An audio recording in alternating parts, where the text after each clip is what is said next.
High Court building is one of Australia's national buildings and also one of Canberra's major tourist attractions. It's situated on 3.4 hectares of land in the Parliamentary Triangle on the shores of Lake Burley-Griffin, between the National Science and Technology Centre and the National Gallery of Australia. The federal government approved the transfer of the High Court to Canberra in 1968. The court's principal registry had been located in Sydney since 1973, and for 45 years prior to that it had been in Melbourne. The foundation plaque to commemorate the commencement of construction was unveiled by the Prime Minister, Mr. Gough Whitlam, in September 1975. The building was completed in April 1980 and was officially opened by Her Majesty Queen Elizabeth II, the Queen of Australia, on the 26th of May 1980.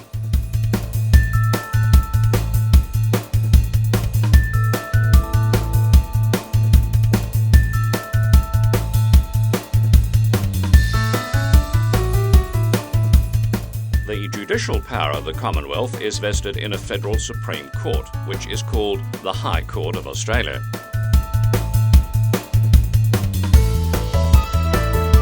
The High Court consists of a Chief Justice and so many other justices, not less than 2, as the Parliament prescribes.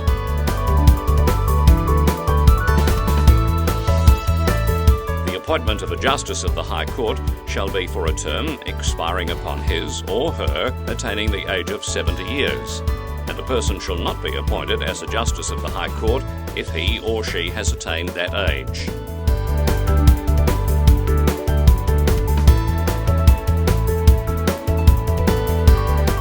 The High Court shall have jurisdiction, with such exceptions and subject to the regulations as the Parliament prescribes, to hear and determine appeals from all judgments, decrees, orders and sentences as outlined in Section 73.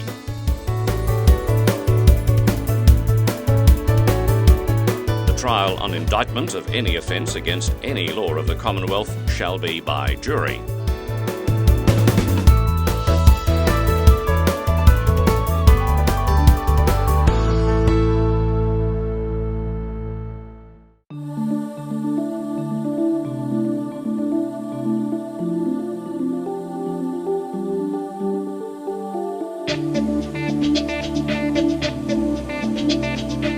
Many of the provisions dealt with in this chapter are either spent or are no longer used. Other provisions were transitional so as to implement the federation process. The Commonwealth Parliament has exclusive power to impose duties of customs and excise and to grant bounties on the production or export of goods. Section 92 of the Constitution ensures that trade, commerce and intercourse is absolutely free between the states.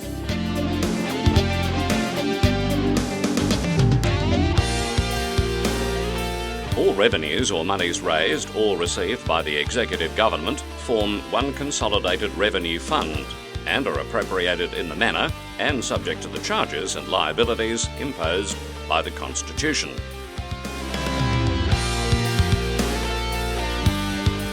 No money can be drawn from the Treasury of the Commonwealth except under appropriation made by law. Section 96 provides for financial assistance to the states. The Commonwealth shall not, by any law or regulation of trade, commerce or revenue, give preference to one state or any part thereof over another state or any part thereof.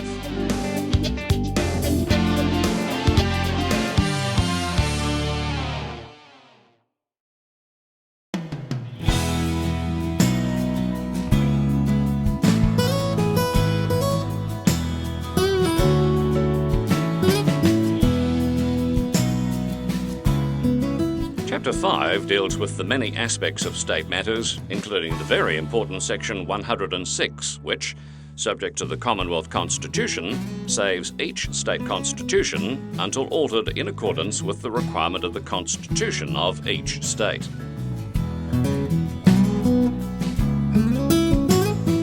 Section 109 provides for any state law that is inconsistent with a Commonwealth law, ensures that the Commonwealth law will prevail and that the state law will be invalid.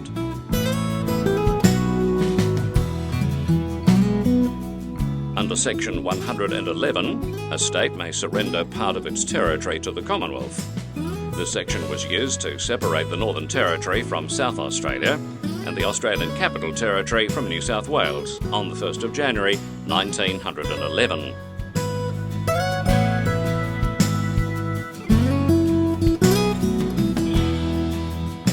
States cannot raise military forces without the consent of the Commonwealth Parliament.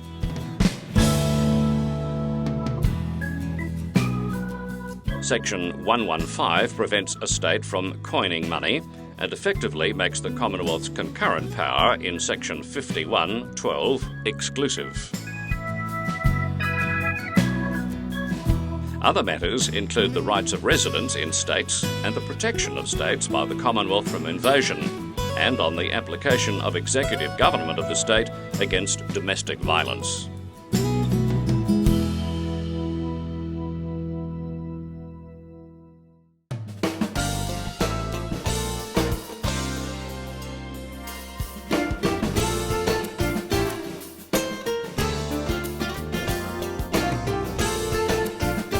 The Commonwealth Parliament has the power to admit to the Commonwealth or establish new states. In doing so, the Parliament may impose such terms or conditions, including the representation in either House of Parliament as it thinks fit.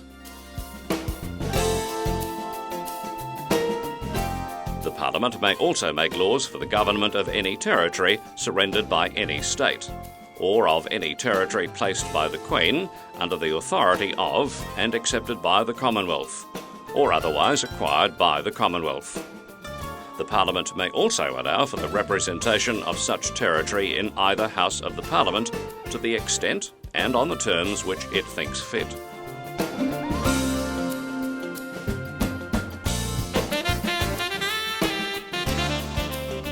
The Parliament of the Commonwealth may, with the consent of the Parliament of a state, and with the approval of the majority of the electors of the state voting upon the question, increase, diminish, or otherwise alter the limits of the state.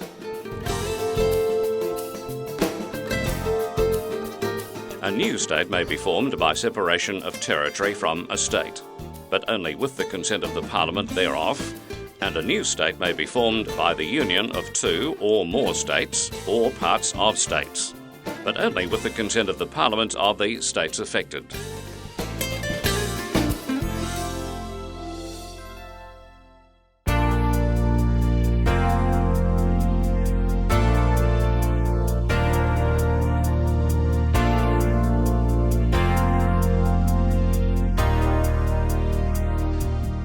Chapter 7 originally contained sections 125 through 127. Section 127 was repealed in 1967. Section 125 deals with the seat of government of the Commonwealth and required that the territory be located in New South Wales and be no less than 100 miles from Sydney. The Commonwealth Parliament sat in Melbourne until it moved to the new territory, now the Australian Capital Territory, in 1927. It has been suggested that the wording of Section 125 ensures that the ACT remain a territory and could not become a state under Section 121 of the Constitution.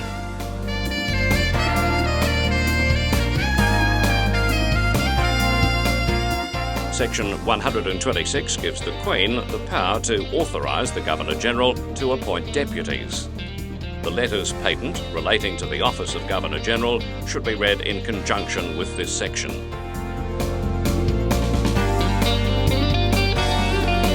Section 127, which read, "In reckoning the numbers of the people of the Commonwealth, or of a state or other part of the Commonwealth, Aboriginal natives shall not be counted," was repealed by the Constitution Alteration Aboriginal 1967 referendum.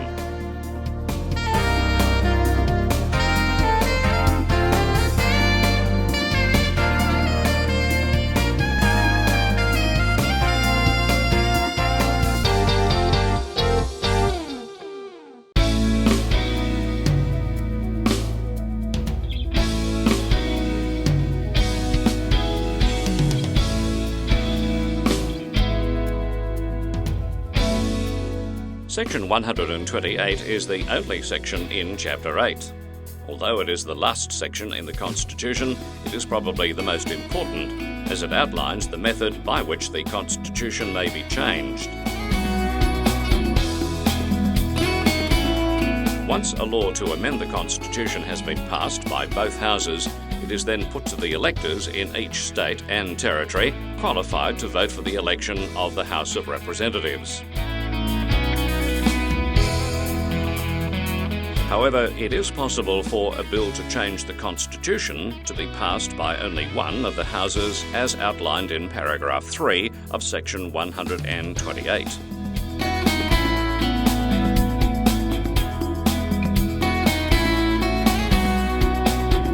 If in a majority of states a majority of the electors voting approve the proposed law, and if a majority of all the electors voting also approve the proposed law, it is then presented to the Governor-General for the Queen's assent. Additionally, other aspects relating to the states, for example, representation in either House of Parliament or the altering of the limits of a state as detailed in the penultimate paragraph of Section 128, may require that a majority of the electors voting in that state also approve the proposed law.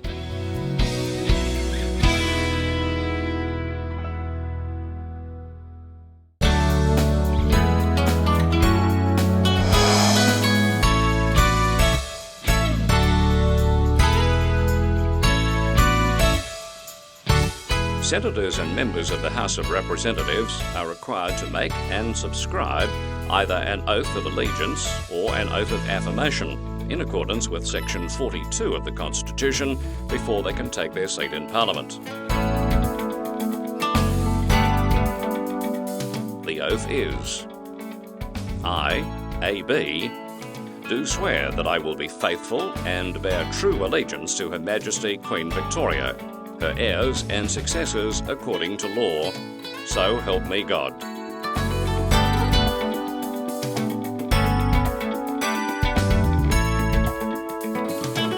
The affirmation is: I, A.B., do solemnly and sincerely affirm and declare that I will be faithful and bear true allegiance to Her Majesty Queen Victoria, her heirs and successors according to law.